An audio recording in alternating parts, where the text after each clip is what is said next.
In the middle of so much data, someone could say, well, these countries and regimes accepted the deal and committed willingly. Nobody forced them. I will ask this question to the American economist, Richard D. Wolff. Hi, Professor Wolff. How are you? Very good. I'm very glad to be here. What can you tell me about the so-called economic hitmen and corporations or institutions that strangle countries' economies? First of all, it happens all the time. It is nothing new. It is not rare. It is common. So somebody from a powerful corporation goes and Will sometimes connect to a local equivalent of himself and cut a deal and say, look, I'm going to get paid $10 million for getting this done.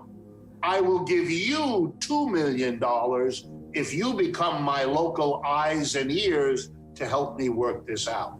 forgive me if I will sound naive, isn't the country receiving this loan participating willingly in this terrible deal? Happens all the time. People from third world countries can get into that because they understand this game and they get the job because they say, I know better about the details of local politics. And by the way, it often fails. Don't imagine it's all so smooth. Sometimes one of these people will get drunk and say the wrong thing to the wrong person. Sometimes a local official will have a change of heart and want out of this situation. Sometimes people who take a portion then get blackmailed by somebody else who knows they did that, and now they have to get out of that. International credit is a very complicated, sneaky, personal business that can have all the different twists and turns that you can imagine. Sometimes we have whistleblowers, people who speak up out of principle. This could change things, actually, right? The only answer I can give you is that everything has been done imaginable to keep this game going. And one of the most important things is that when you get caught, either nothing is done or one or two individuals are punished, but you never change the basic system. And let me be for a moment the advocate of the banker who initiates this. That banker knows that if he can work 3 or 4 big deals, one in Ecuador, one in Mali, and one in Malaysia, he will be promoted to the president of the bank. That's how you succeed in the bank. They don't care how you do it. You shouldn't embarrass the bank, of course. But your job is to get that loan done. So if you don't, because you are honest or you have scruples, you are shooting yourself in the foot. You are destroying your own career. So often you will, if you know these people, they will tell you they have no choice. And that it's important for people to understand. This is a systemic problem.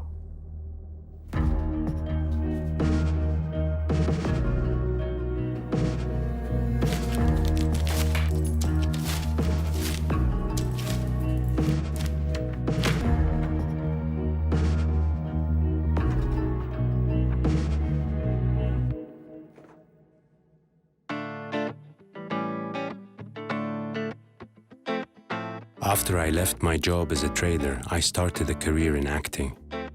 And there were times when I didn't know when the next check will be coming. I understand how it is to be in a difficult financial situation and how this makes you vulnerable. Imagine when the entire economy of a state is placed on the betting table. This can put them in a vulnerable position, unable to negotiate anything but their survival. I know some questions are painful to ask, but I still will ask them. To Mr. Alex, when you do all this problem, when you face all this world problem, are you happy doing this? or you do this based on fear, or you do this based on, oh, I angry at the system. What is your emotion when you do this? Thank you. Very As a good question. gladiator. Yeah. Very good question. I'm a fighter in spirit since I can remember, and I don't do this with anger. I do this and makes me very happy. There's nothing that makes me more happy than to do that, to open a school, or to, when we opened this maternity in the Pao tribe in the mountains, it was just 2 nurses and a little hut, but the mortality of the Pao suddenly diminished. For me, that was one of the happiest moments, and I always think about it. So no, I have anger at politicians, but I don't have anger when I do things like I like to do, which is to help children and that sort of thing.